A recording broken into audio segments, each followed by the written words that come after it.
Europe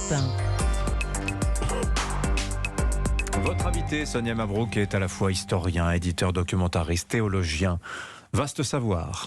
Et auteur de ce livre, La crucifixion de l'Ukraine, 1000 ans de guerre de religion en Europe, chez Albin Michel. Bonjour à vous, Jean-François Colosimo. Bonjour. Nous allons évidemment évoquer ce livre qui pose la question majeure, d'où vient ce conflit. Mais tout d'abord, la question ce matin, c'est d'où viennent les sabotages des gazoducs Nord Stream. Quand on pose cette question, il faut poser la question aussi, quels intérêts cela sert-il? Oui, alors évidemment, on a très envie de désigner Moscou et la Russie. Pourquoi ? Parce que le chantage de Poutine est total et il est d'abord énergétique. Cette guerre, c'est aussi une guerre de l'énergie. Il y a le pétrole, il y a le gaz et il y a les grandes voies, en fait, aussi pour acheminer ces énergies. Vous voyez, quand il s'est emparé, il y a déjà longtemps, de la Géorgie, la Géorgie, toute la question du Caucase, c'est la question des pipelines, là encore. Donc on a affaire vraiment à une sorte de grande Kriegspiel planétaire. Maintenant, il faut noter que les États-Unis, pour l'instant, ne confirment pas que ce sabotage serait russe. Or, on sait leur capacité satellitaire d'observation, etc. À qui profite ce crime ? C'est bien la question, mais nous voyons que notre hiver risque d'être encore peut-être plus rude que ce que nous pensions. Et précisons que pour réaliser un tel sabotage, il est évident qu'il faut une très grande technicité, une très grande expérience. Ce n'est pas une simple manœuvre de sabotage. Non, c'est pas trois sympathiques dissidents et contestataires qui sont allés percer un tuyau. C'est une véritable opération militaire, hautement technique, vous l'avez dit, et donc qui engage la responsabilité d'un État, lequel peut être la Russie, vraisemblablement la Russie, mais encore une fois, ce que nous avons appris, c'est qu'avec le Kremlin de Vladimir Poutine, nous devons nous attendre à tout. Alors, nous attendre à tout, et cela signifie, Jean-François Colosimo, qu'il faut qu'on comprenne d'où vient ce conflit. C'est vraiment l'enjeu de votre livre. Je disais tout à l'heure à Dimitri hors antenne, un livre majeur, parce qu'il nous explique en réalité que ce conflit suit toute l'histoire de l'Europe, c'est-à-dire... Alors, écoutez, pour aller très très vite, l'Empire romain se divise en deux. Il y a les invasions barbares, et puis il y a deux réalités qui naissent, une Europe orientale, une Europe occidentale.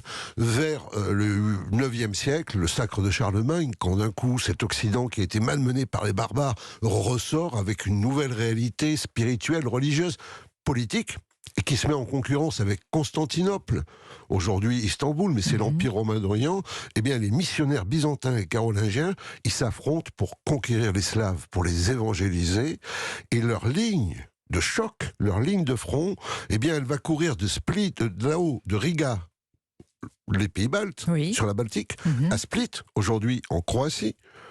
La Méditerranée, elle zigzague, elle sépare les Polonais et les Biélorusses, elle sépare les Croates et les Serbes, pourtant c'est le même peuple. D'un côté, vous avez la confession catholique et l'alphabet latin, de l'autre, la confession orthodoxe et l'alphabet cyrillique. Ce sont deux univers, et cette ligne, elle traverse l'Ukraine, la coupe en deux, et vous avez un ouest catholique et un est orthodoxe, Kiev au milieu. L'Ukraine intériorise le drame européen parce que sur cette ligne, tous les grands empires sont venus s'affronter. C'est bien ce qu'il faut comprendre. Et en plus, les populations qui sont de chaque côté de cette ligne, eh ben, elles ont valsé. Un coup, c'était l'Empire russe, il fallait qu'elle soit orthodoxe. Un coup, c'était l'Empire austro-hongrois, il fallait qu'elle soit catholique. Un coup, c'était la Prusse, il fallait ces populations, qu'elles soient protestantes. Quel pays particulier quand même, Jean-François Colosimo, que l'Ukraine? Vous écrivez que ce pays a servi d'arène à la confrontation des trois religions, le judaïsme, le christianisme et l'islam, et aussi entre les trois confessions chrétiennes, orthodoxes, catholiques et protestantes. C'est explosif en réalité. C'est explosif, ça n'a pas arrêté d'exploser. C'est pour ça que si on veut faire l'histoire politique de l'Ukraine, des gens vont dire, mais enfin bon, il y a eu une principauté au XIIe siècle, puis ça disparaît des radars, et puis ça réapparaît vers le XIXe siècle avec les nationalismes européens, le romantisme des peuples. Donc votre Ukraine n'existe pas. Mais bien sûr qu'elle existe, parce que si vous faites l'histoire religieuse, au lieu de faire l'histoire politique, alors vous voyez qu'il y a une entité qui, sur des siècles, cherche son indépendance. Son problème, c'est quoi ? C'est qu'elle cherche une indépendance nationale et qu'elle est au milieu des empires, n'est-ce pas ? Et particulièrement avec cet empire russe, qui a besoin de cette ville, Kiev, parce que la Russie, elle est orthodoxe, mais ça s'est pas passé à Moscou, ça s'est passé là-bas.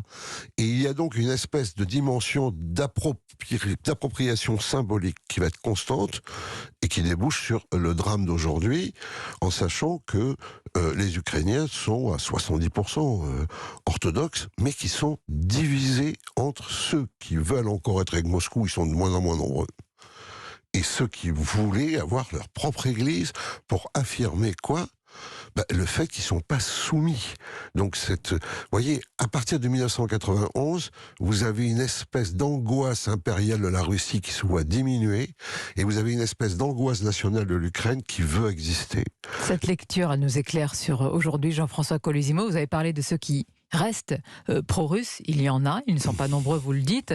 Ça éclaire aussi l'actualité sur les résultats des référendums d'annexion, avec des résultats en moyenne autour de 90%, oserais-je dire des résultats soviétiques, des référendums qualifiés de mascarade par l'Occident. Et après, à part menacer de sanctions, que va-t-on faire pour ces territoires ? Alors, le problème, d'abord, c'est que ces territoires, contrairement au pari qu'avait fait Vladimir Poutine, puisque, en fait, il a incendié ces territoires depuis 2014, depuis l'annexion de la Crimée, n'est-ce pas ?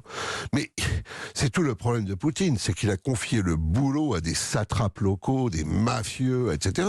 Et en fait, quand les troupes russes arrivent en 2022, elles trouvent des populations qui sont complètement harassées d'avoir été soumises aux raquettes, je plaisante pas, d'avoir vu leurs filles violées par des soudards, enfin, etc. Donc il y a un rejet, contrairement à ce qu'il pense, c'est là où échoue son opération spéciale, arriver en 3 jours à Kiev et changer le régime. Ces populations, aujourd'hui, elles se veulent ukrainiennes. Pourquoi ? Parce qu'elles ne veulent pas vivre sous Poutine. Elles voient ce qui se passe, en plus, depuis le début de la guerre sous Poutine. Une opposition en prison ou en exil, l'élimination des opposants, et puis il y a cette promesse européenne. Donc là-dessus, il a complètement perdu. Mais pourquoi est-ce qu'il fait ce référendum de manière précipitée ? Mais parce qu'il veut intégrer, parce qu'il est toujours dans la fiction juridique.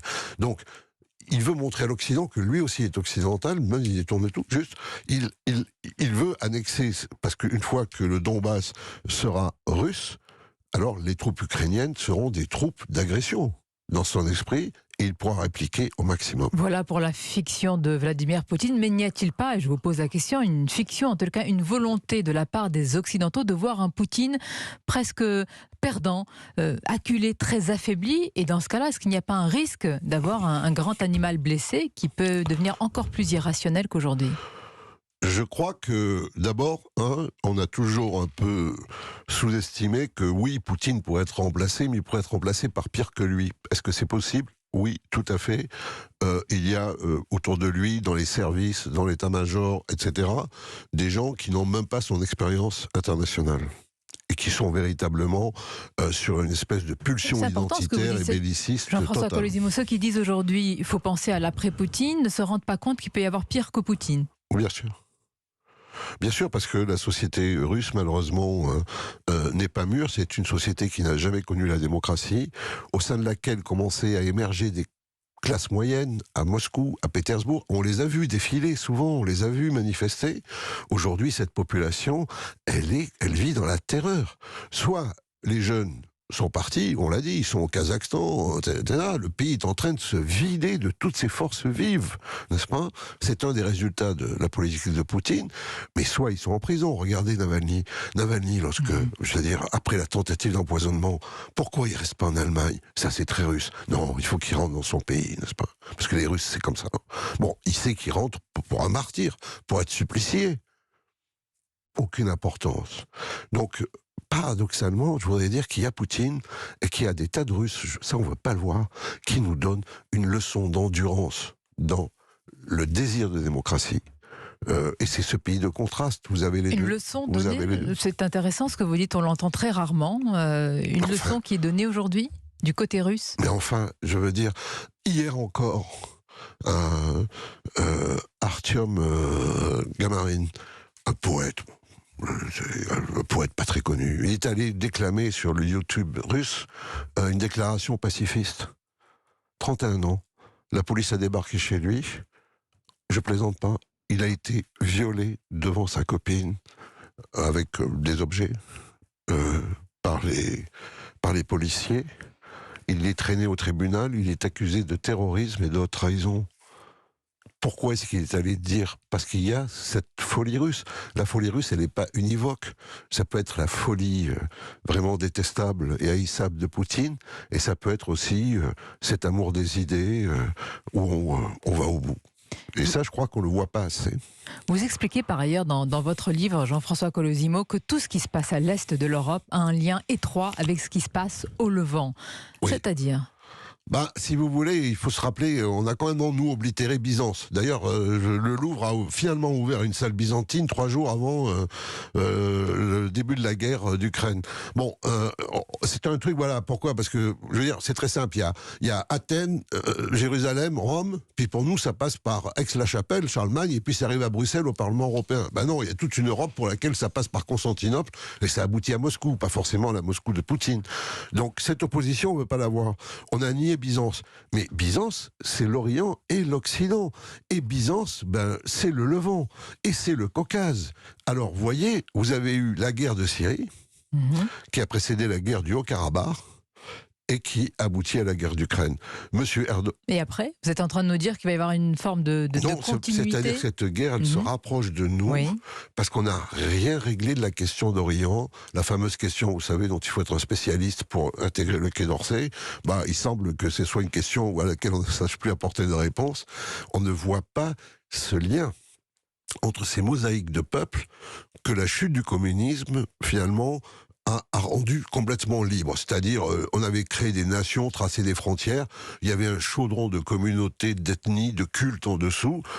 La fin du communisme fait que tout ce chaudron nous saute à la figure. Est-ce qu'on ne veut pas le voir? Est-ce qu'on ne le voit pas parce qu'on ne veut pas le voir? Je parle par exemple de ce qui se passe actuellement entre l'Arménie et l'Azerbaïdjan. Je posais hier, à votre place, il y avait une ministre du gouvernement et je lui ai posé la question. Évidemment, l'Europe sanctionne la Russie parce que la Russie a violé la souveraineté ukrainienne. Et que fait-elle avec l'Azerbaïdjan? Au lieu de sanctionner l'Azerbaïdjan qui foule au pied la souveraineté arménienne, non, on lui achète du gaz. Absolument. Absolument. Comment on tient avec de tels principes à géométrie variable? Comment on tient? Oui, mais alors je vais vous dire, pour moi, la principale nouvelle de la guerre d'Ukraine, évidemment, on a une pensée pour les Ukrainiens en souffrance. On a aussi une pensée pour les Russes courageux qui disent non à la guerre, etc. Les Ukrainiens souffrent de manière délirante et injuste. Donc, véritablement, ces femmes, ces enfants qui courent sous les bombes. Mais une fois qu'on a dit ça, la nouvelle de cette guerre, c'est en fait l'isolement de l'Occident. C'est-à-dire que partout dans l'hémisphère sud, on n'aime pas Vladimir Poutine, on a de très mauvais souvenirs de l'Union soviétique, et on ne veut pas la guerre. Mais en attendant, on est content, même si Poutine n'est pas un personnage recommandable, que quelqu'un dise à l'Occident son hypocrisie. Vous voyez, parce que dans l'hémisphère sud, le souvenir, c'est la guerre d'Irak.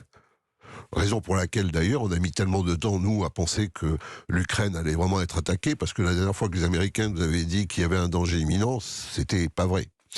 Et je pense que, vous voyez une coalition se monter. Vous avez Poutine, vous avez Erdogan, vous avez Xi Jinping, vous avez les Iraniens, toujours, qui ont reconstitué leur archi. C'est des reconstructions impériales sur fond religieux. Et ils sont tous d'accord pour se mettre ensemble contre nous. Le grand retour des empires sur fond de fondamentalisme religieux. Absolument, parce que ces empires, ils ont essayé le marxisme, et puis finalement, il vaut mieux quand même promettre le paradis pour les martyrs qu'une stèle de reconnaissance au milieu du village, tu vois. Et quand on creuse, en fait, ce sont des réflexes identitaires. Quand on creuse, c'est comme l'identité maximale, c'est l'identité religieuse, parce qu'elle est absolue, elle est exclusive, elle vous promet l'immortalité. Enfin, pour armer, pour mobiliser, il n'y a rien de mieux. Mais je vous dis, tous ces tyrans, ils sont d'accord pour se mettre ensemble contre cet Occident qu'ils dénoncent comme hypocrite, décadent, etc. Affaibli, etc. Et là, on a un véritable problème, c'est que l'Occident en question, il existe, mais c'est l'Amérique, c'est elle qui décide pour nous. Et c'est ça notre problème. Et c'est ça véritablement notre problème. C'est-à-dire que c'est nous qui sommes en première ligne, on va prendre très très cher pour finalement une politique que nous aussi, nous subissons. On vous écoute avec beaucoup d'attention avec Dimitri. Ah oui, moi j'adore. On décentre notre regard, c'est passionnant. C'est passionnant. Merci d'offrir ça aux L'Occident n'est pas auditeurs seul au d'Europe monde. 1. On rappelle le titre du livre, La crucifixion de l'Ukraine, 1000 ans de guerre de religion en Europe chez Albin Michel, et peut-être après la crucifixion, la résurrection. Espérons-le, mais ça doit être aussi la résurrection des Russes aussi. Il faudra reconstruire l'Ukraine, mais réparer la Russie. Ouais, la question qui se pose, c'est la crise qui couve en Russie va-t-elle occulter la guerre en Ukraine? Merci Jean-François Colosimo, c'était vraiment passionnant. Merci d'avoir offert ça aux auditeurs d'Europe 1. Dans un instant, restez avec nous, Gaspard Proust.